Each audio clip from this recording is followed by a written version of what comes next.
Балақай, мұқият тыңда, қайтала. Гүлжан мен Нұржанның сипаттамалары бойынша тапсырманы орында.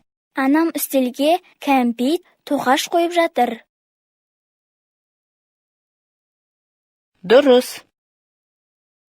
Әжем бауырсақты өте дәмді пісіреді.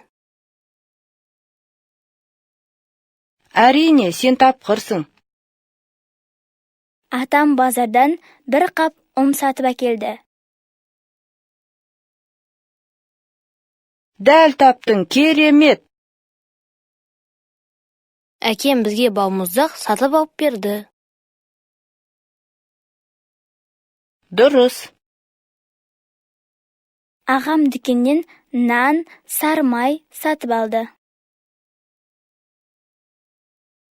Әрине, сен тапқырсың. Алмадан тәтті шырын жасауға болады.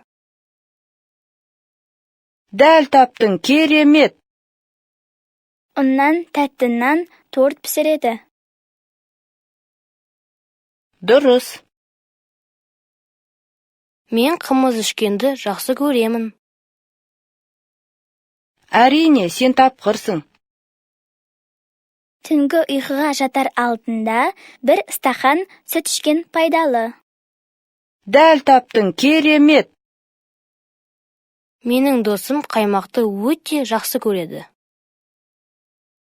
Дұрыс.